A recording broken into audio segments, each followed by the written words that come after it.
சரி. இதுல ரெண்டாவது பகுதியை பாருங்க. ஸ்ட்ரக்சர் கேள்வியில சாதாரணமாக நாங்கள் செய்த கேள்வி எல்லாம் pH சமன் 1 உடைய எச்சியல் கரைசலின் செறிவை காண்கண்டு கேட்டிருக்கு.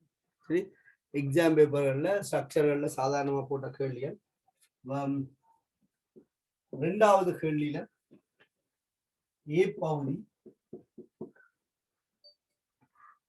pH 1 தரப்பட்டிருக்கு. pH 1 உடைய எச்சியல் கரைசலின் செறிவு எங்களுக்கு தெரியும். pH சமன் minus log H3O plus இந்த செறிவு. அதனுடைய அலகு மூல் டெசிமீட்டர் -3 ஆக இருக்கும். மூல் டெசிமீட்டர் -3 அலகு பயன்படுத்தப்பட வேண்டும்.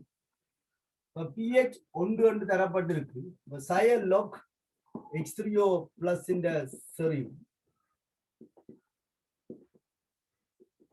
ஆகவே H3O plus இந்த செறிவு வந்து 10⁻1 ஆக இருக்கும். ஆன்டிலோக் இது 0.1 மூல் டெசிமீட்டர் -3 அலகில கிடைக்கும்.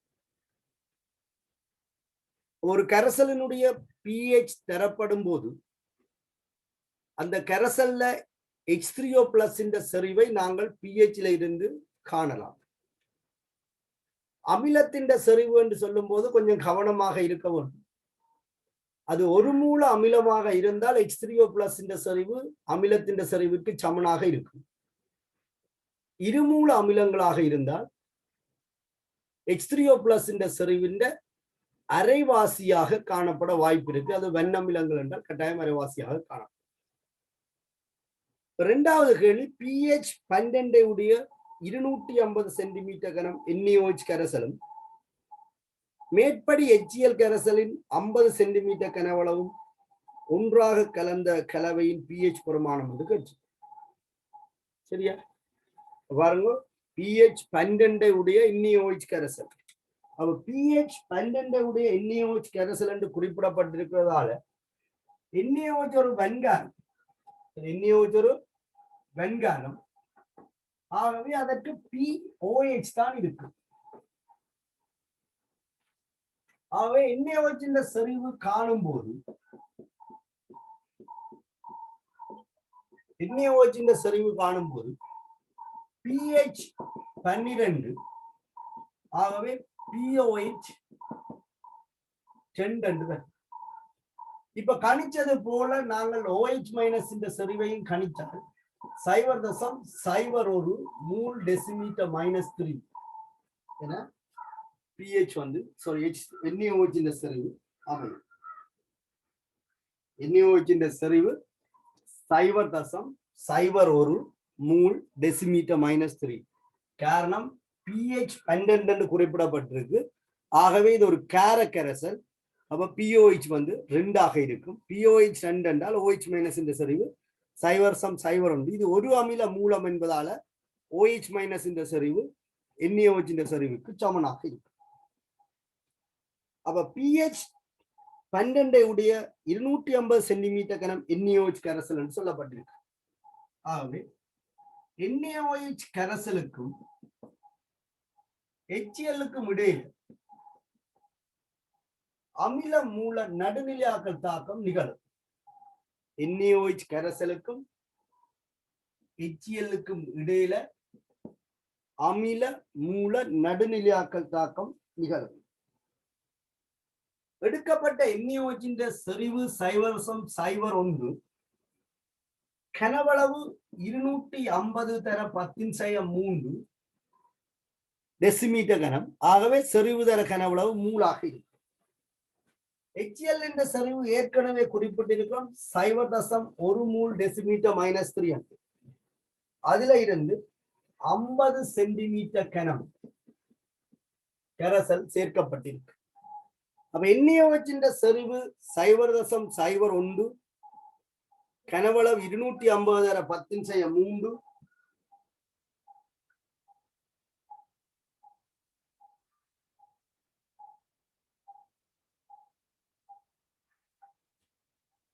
சரியா? சைவரசம் 1 HCl இன் கனவளவு 50. இதுல NaCl நீரும் வரும். முதல்ல நீங்கள் ஆரம்பத்தில் எடுக்கப்பட்ட அமிலங்கள் காரங்களுடைய மூளை கவனிக்க வேண்டும். இது 2.5 தர 10⁻³ மூலாக இருக்கும். இது 0.5 தர 10⁻³ மூலாக இருக்கும். நீங்கள் அடுத்ததாக செக் பண்ண வேணும். எல்லைப்படுத்தும் தாக்கியார் இதுல யார் முற்றாக தாக்கும், யாருடைய மூளை இஞ்சும் என்று கவனிக்க வேண்டும். அப்ப HCl இந்த மூல் 0.5 தர 10⁻³ மூல், NaOH இந்த மூல் 2.5 தர 10⁻³ மூல். அப்ப இதுல எல்லைப்படுத்தும் தாக்கி HCl இங்க முற்றாக தாக்கம் அடையும். சரி, எல்லைப்படுத்தும் தாக்கி HCl இங்க இது 0.5 50 தசம் அளவிற்கு 5.0. அப்ப எல்லைப்படுத்தும் தாக்கி இங்க NaOH எல்லைப்படுத்தும் தாக்கி NaOH. அப்ப NaOH முற்றாக தாக்கம் அடைவேன். இதுல 0.01 மூல் டெசிமீட்டர் மைனஸ்ல 250 எடுக்கப்பட்டிருக்கு. அப்ப இது 2.5 மூல். இது 0.1 50 எடுக்கப்பட்டிருக்கு. அப்ப 5.0 தசம் மாறி குத்தப்பட்டுட்டு. அப்ப எல்லைப்படுத்தும் தாக்கி NaOH. அப்ப NaOH என்ன செய்யும்? முற்றாக தாக்கும். அப்ப NaOH தாக்கும் போது 2.5 தர 10⁻³ மூலம் முற்றாக தாக்கும். இது 1:1 HCl தாக்கும். அங்கால உப்பும் நீரும் வரும். இங்க வார உப்பு வண்ணமில வன்கார உப்பு என்பதால அதை பத்தி எங்களுக்கு பிரச்சனை இல்லை. இவங்களை கேட்டு இருக்குது, விளைவு கரைசலின் pH யாதென்று கேட்டு ரெண்டையும் ஒன்றாக கலந்தா பிறகு விளைவு கரைசலின் pH யாதென்று சொல்லும். அப்ப விளைவு கலவை யார் என்பதை நாங்கள் இனங்காண வேண்டும். விளைவு கலவை சில நேரத்தில் அமிலமாக இருக்கும், காரமாக இருக்கும், சில நேரத்தில் உப்பாக இருக்கும். அப்ப இங்க காரம் முற்றாக தாக்க அமிலத்துல 2.5 தர 10⁻³ மூல் மிஞ்சும். விளைவு கலவையில இருக்கிற அமிலத்தின் செறிவை நாங்கள் கருத்துல கொள்ள வேணும். அப்ப விளைவு கலவையில HCl செறிவு எஞ்சிய மூல் 2.5 தர 10⁻³ மூலின் கீழ் இப்ப மொத்த கனவுல போடும்போது இதுல ஒரு 250 மில்லியையும் இதுல ஒரு 50 மில்லியையும் எடுத்து கலந்திருக்கும். ஆகவே 300 தர 10⁻³ டெசிமீட்டர் கனவுனா அப்ப 2.5 வரும். இதை நாங்கள் சுருக்கும் போது 0.008 மூல் டெசிமீட்டர் -3 என விளைவு கலவையில இருக்கிற H3O+ இந்த செறிவு அமையும். அப்ப H3O+ விளைவு கலவையில இருக்கிற HCl இந்த செறிவு H3O+ இந்த செறிவுக்கு சமன். ஆகவே விளைவு கரைசல் இருக்கிற H3O+ செறிவு 8 தர 10⁻³ மூல் டெசிமீட்டர் -3. அப்ப நாங்கள் pH கணிச்சோம் சொன்னால் pH சமன் 3 log 8 ஆக இருக்கு. அப்ப log 8 கழிக்கப்படும் போது 3ல இருந்து log 8 கழிக்கும் போது 2.096 என்ற ஒரு விடயங்களுக்கு அமையும். 2.096. எஞ்சிய கரைசல் pH விளைவு கரைசலின் pH 2.096.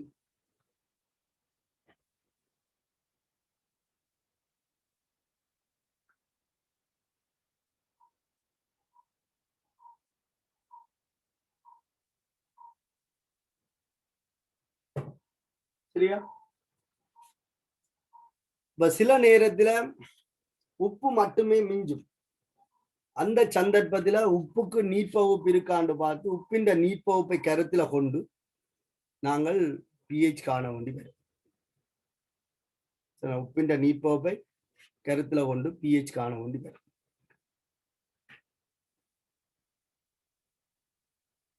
இந்த பி பகுதியை பாருங்க. பியில முதலாவது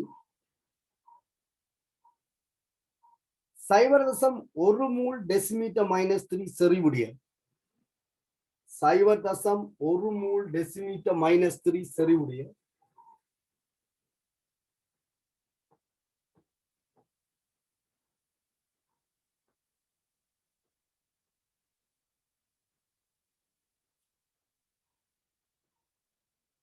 -1 mole decimetre -3 செறிவுடைய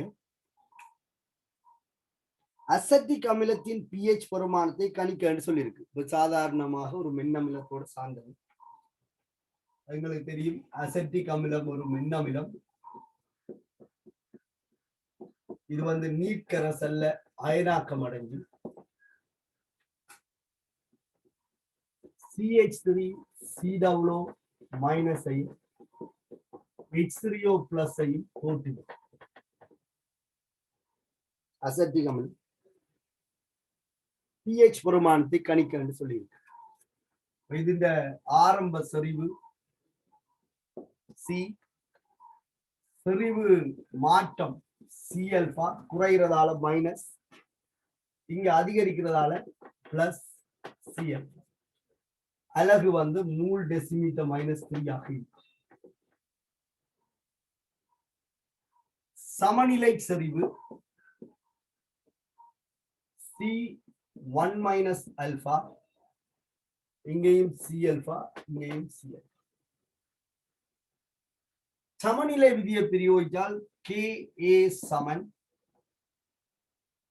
CH3 COO minus எக்வஸ்டின் செறிவு H3O+ எக்வஸ்டின் செறிவின் கீழ் சமநிலையில் உள்ள CH3 COOH செறிவு. சமநிலையில் உள்ள CH3 COOH செறிவு. இதுல CH3 COO- இந்த செறிவும் H3O+ இந்த செறிவும் சமன். ஆகவே H3O+ இந்த செறிவின் ஸ்கொயர் என்று நாங்கள் இதை எழுதிக் கொள்ளலாம். சமநிலையில் இருக்கிற CH3 COOH இந்த செறிவு C1 - alpha, இது சமன் Ka. நாங்கள் சொல்ல போறோம் ஆல்பா ஒன்றை விட சிறிது. ஆகவே 1 - alpha அன்னளவாக 1. அதாவது ஆரம்ப செறிவு சமநிலை செறிவுக்கு சமனாக இருக்கும். அப்ப H3O+ இந்த செறிவு சமன் Ka × C ரூட் என அமையும். Ka × root.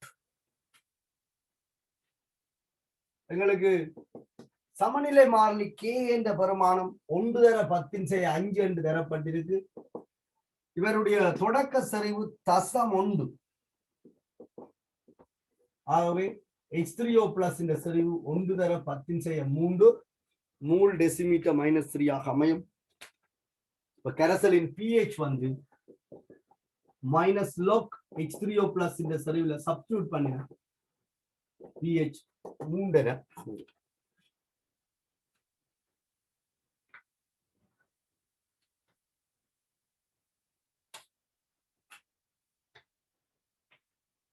சரியா? இது சாதாரண ஒரு மின்னமிலங்கள்ட்ட pH ஓட சம்பந்தப்பட்டது. அதுன்ற இரண்டாவது கேள்வியை பாருங்க. எழுதாதாக்கள் எழுதி கொள்ளுங்க. ஒரு அசெட்டிக் அமிலம் ஒரு மின்னமிலம், அது பகுதியாக நீட்பகு படைஞ்சு அந்த அயன்களோட சமநிலையில காணப்படும். தொடக்க செறிவு C என்றால் பிரிஞ்சது C∝, உருவானதும் C∝, என்ற பீசமான 1:1. ஆகவே சமநிலை செறிவு ஆரம்பத்தில் இருந்ததிலிருந்து பிரிஞ்சது போக மிச்சம் C∝, தொடக்கத்தில் இல்லாத உருவானதா இருக்கும். சமநிலை விதியை பிரயோகிக்கிறோம். சமநிலை விதிப்படி விளைவுகள்கிட்ட செறிவின்கள் தாக்கின்ற செறிவு இங்க H3O plus CH3COO மைனஸ் செறிவுகள் சமன் என்பதால் H3O plus இந்த செறிவின் வர்க்கம் என்று போட்டிருக்கேன். சமநிலையில CH3COOH இந்த செறிவு C1 மைனஸ் ஆல்பா, ஆல்பா ஒன்றை விட பல மடங்கு சிறியது.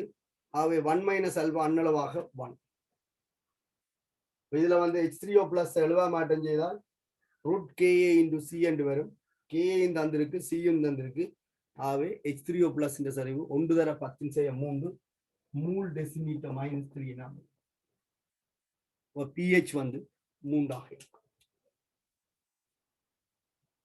இது அந்த கேள்வியோட சம்பந்தப்பட்டு கொண்டு போகுது. ஆகவே சமநிலை மாறிலி ஒரே பெருமானமாக இருக்கும். நீங்கள் நினைக்கலாம் அசெட்டிக் அமிலத்தின் சரிவு 1.8, K 1.8 எங்களுக்கு தந்த வருமானத்துக்கு வேலை செய்ய வேண்டியான் இலகுபடுத்தலுக்காக சில நேரத்தில் வருமானங்கள் அன்னளவாக்கம் செய்து தரப்படலாம்.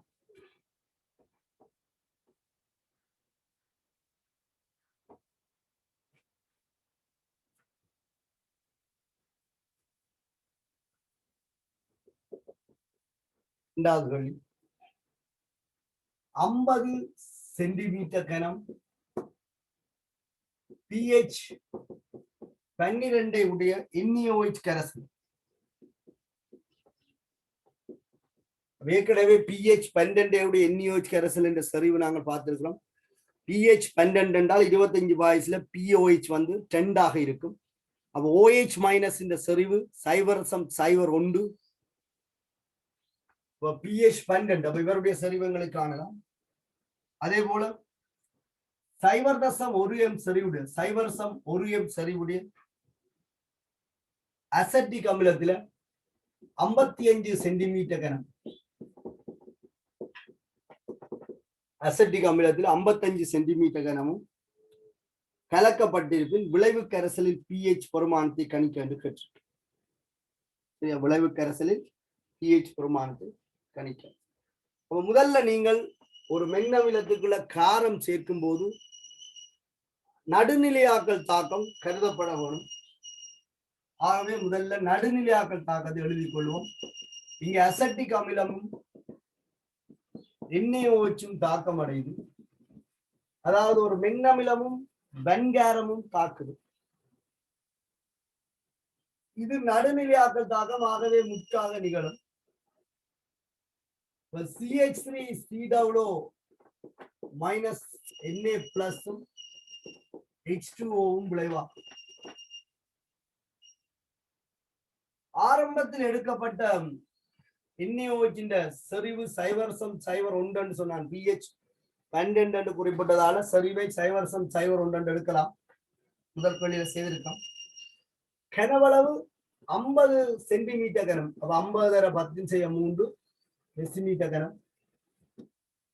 எடுக்கப்பட்ட அசெட்டிக் அமிலத்தின் செறிவு 0.1 மூல் டெசிமீட்டர் மைனஸ் 3 அளவோட பிரதிட்டு கொள்ளுங்க.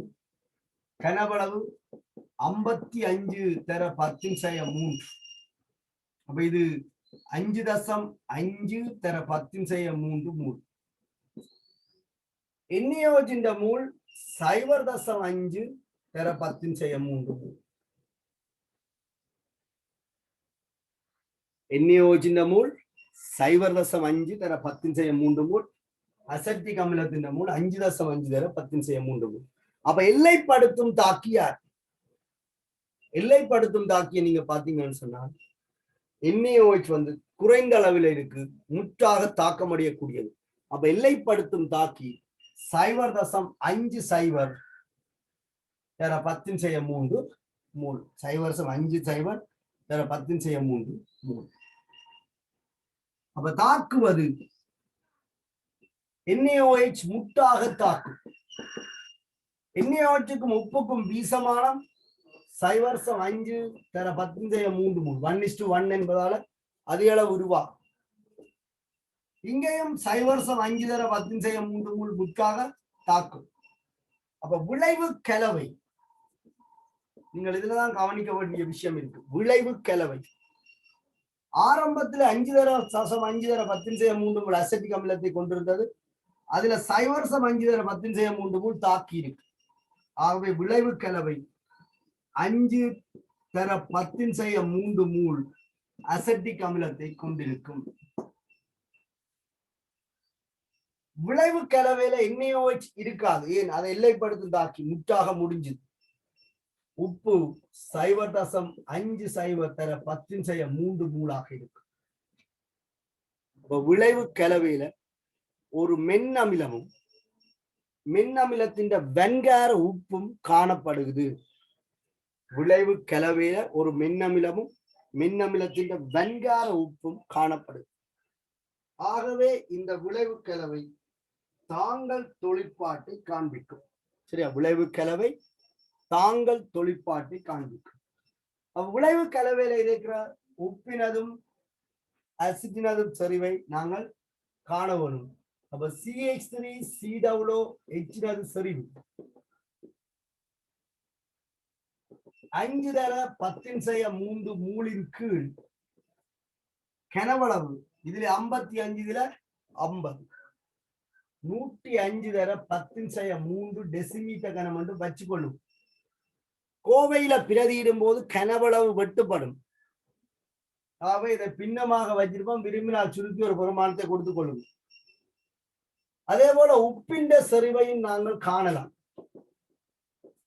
விளைவு கரைசல்ல இருக்கிற உப்பின் செறிவையும் காணலாம். கண்டால் அது 0.5 தர 10⁻³ கீழ் 105 தர 10⁻³ டெசிமீட்டர் கனமாக இருக்கும். விளைவு கலவையில இருக்கிற அசிட்டினதும் உப்பினதும் செறிவு அறியப்படும். இது ஸ்ட்ரக்சர் கேள்வியாக இருக்கிறால நாங்கள் எண்டர்சனின் சமன்பாட்டை நேரடியாக பிரயோகிக்கலாம். இது தாண்டல் கரைசல் என்பதை குறிப்பிட்டு எண்டர்சனின் சமன்பாட்டில் பிரதிட்டோம் சொன்னால் நேரடியாக எடுக்கலாம். அல்லது பொது அயனை வச்சுக்கொண்டு நாங்கள் எழுதலாம். பொது அயனை வச்சுக்கொண்டும் உப்பு எடுத்து எழுதலாம். அன்னள வாக்கங்களை சொல்லி எண்டர்சனின் சமன்பாட்டின் படி pH சமன் pKa சக log salt over acid. இத salt என்று சொல்லலாம் அல்லது இணை மூலம் என்று சொல்லலாம். ஏன்? CH3 COO- என்பது அசெட்டிக் அமிலத்தின் ஒரு இணை மூலம். அவ pH சமன் pKa சக log salt in செறிவு 0.5 தர 10⁻³ 105 தர 10⁻³. அப்ப 0.5 105 இருக்கு. அசிட்டின் செறிவு 5 தர 5 105 வரும். அப்ப இந்த 105 105 என்ன செய்யும்னு சொன்னால் வெட்டுப்படும். ஆகவே சோல்ட்டின் செறிவு 0.5 என்றும் அசிட்டின் செறிவை 5 என்றும் எழுதிக் கொள்ளலாம். அப்ப சுருக்கும் போது சரியா? சுருக்கும் போது pH சமன் pKa சக log 10⁻⁴ என அமை. 0.5 5 சுருக்க 10⁻⁴ log 10⁻⁴ சமன் 1. அவ pH சமன் இதுல K தந்திருக்கு 1 தர 10⁻⁵ என்று சொல்லி. அப்ப pKa வந்து 5 என்று வரும். அப்ப 5ல இருந்து 1 கழிச்சால் இந்த தாங்கல் கரைசலுடைய pH 4 காணப்படும். pKa வந்து 5. ஏன்? Ka வந்து 1 தர 10⁻⁵ டெசிமீட்டர்-3 இருக்கு. ஆகவே pH வந்து இது 10⁻⁴ முன்னுக்கு 1 என்று வரும். 4 என அமையும். சரியா? இந்த இடங்கள்ல நீங்கள் ஸ்ட்ரக்சர் கேள்வி எல்லா ஸ்டெப்பும் எழுதி கொண்டிருக்கணும் என்ற அவசியம் இல்லை.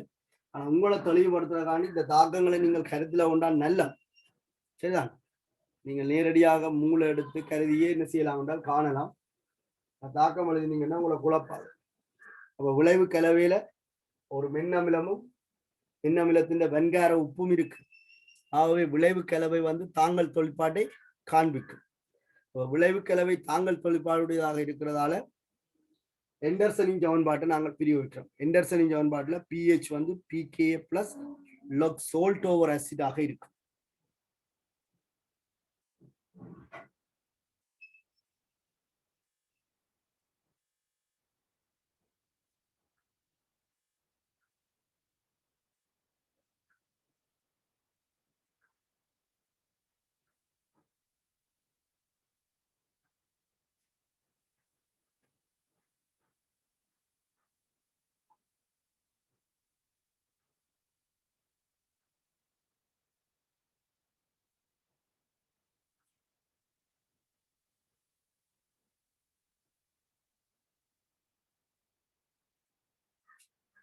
சரியா?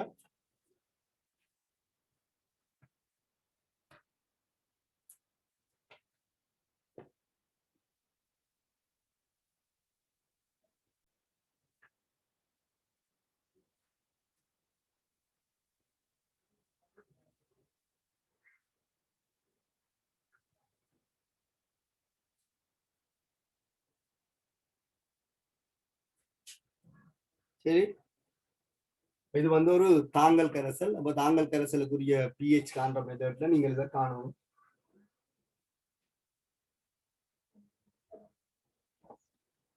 சரியா?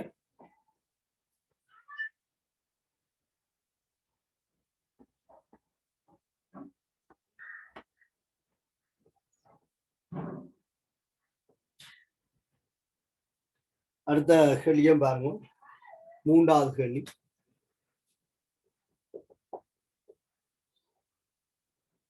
சைபர் தசம் 10 சைபர் தசம் 10 100 சென்டிமீட்டர் கனம். சைபர் தசம் 10 100 சென்டிமீட்டர் கனம் NaOH கரைசலும் சைபர் தசம் 2 100 சென்டிமீட்டர் கனம் அசெட்டிக் அமில கரைசலும் CH3COOH அசெட்டிக் அமில கரைசலும் ஒன்றாக கலக்கப்பட்டிருப்பின் விளைவு கரைசலின் pH பெருமானத்தை கணிக்க சொல்லி உங்களுக்கு KW தந்திருக்கு. 1 தர 10^14. சரியா? அப்ப பாருங்க, இங்க நீங்கள் பார்த்தீங்கன்னு சொன்னால் அசெட்டிக் அமிலத்தின் மூலம் சேர்த்த NaOH மூலம் 1:1 சமனாகவே இருக்கு. எடுக்கப்பட்ட அசெட்டிக் அமிலத்தின் செறிவு 0.2 கனவளவு 100 தர 10^3 டெசிமீட்டர் கனம். NaOH மூலம் 0.2 தர 100 தர 10^3. இதுலதான் நீங்க கவனிக்க வேணும், ரெண்டு தாக்கிகளும் முற்றாக தாக்கம் அடிக்கும், அதாவது சமவெளி புள்ளி. அப்ப இங்க CH3COO மைனஸ் Na+ நீரும் உருவாகும். CH3COO மைனஸும் நீரும் உருவாகும். CH3COOH மூலம் NaOH மூலம் 1:1 சமனாக இருக்கிறதால ரெண்டுமே முற்றாக தாக்கும். இங்கேயும் தாக்குறது 20 தர 10^3 மூலாக இருக்கும், இங்கேயும் 20 தர 10^3 மூல் தாக்கும், இங்க 20 தர 10^3 மூல் உருவாகும். அப்ப விளைவு கலவை அமிலத்தையோ சேர்த்த காரத்தையோ கொண்டிருக்காது, உப்பையும் நீரையும் மாத்திரம் கொண்டிருக்கும். அப்ப விளைவு கலவையினுடைய pH நான் நியமிப்புல திருப்பி உங்களுக்கு கதைச்சினான். இந்த உப்பின் நீர்ப்பகுப்பால வார OH- அயன்கள் இந்த pHக்கு காரணமாக இருக்கு. இது ஒரு மென்னமில வெண்கார உப்பு. இது ஒரு மென்னமில வெண்கார உப்பு. ஆகவே இதன் நீர்ப்பகுப்பில சிறிதளவு OH- அயன்கள் விடுவிக்கப்படும். அந்த OH- அயன்கள் இந்த கரைசலின் கார இயல்புக்கு காரணமாக இருக்கும். சரியா? அப்ப நாங்கள் இப்ப என்ன காண வேணும்னு சொன்னால், இந்த உப்பின் செறிவு காணணும். விளைவு கரைசல்ல இருக்கிற உப்பின் செறிவு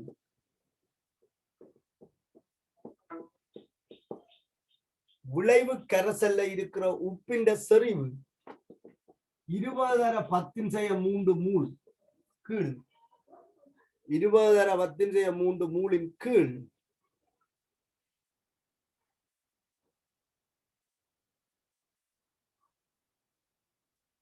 20 தர 10^3 கீழ் மொத்த கனவளவு இதுல 100 மில்லி, இதுல 100 மில்லி. அப்ப 200 தர 10^3 மூல் டெசிமீட்டர் மைனஸ். உங்களுக்கு 0.1 மூல் டெசிமீட்டர் மைனஸ். இப்ப விளைவு கரைசல்ல இருக்கிற உப்பின் செறிவு 0.1 மூல் டெசிமீட்டர் -3 என்பதை நீங்கள் கணிச்சு வச்சிருக்க வேண்டும். இனி உப்புக்கள்கிட்ட நீப்பை சாதாரணமாக நீங்கள் எடுத்துக்கொண்டால் இதுல இருக்கிற இணை மூலம், அதாவது CH3COO மைனஸ் நீட்பகுப்பு அடையக்கூடிய இப்ப நீட்பகுப்புல உருவாகின்ற CH3COOH OH மைனஸ்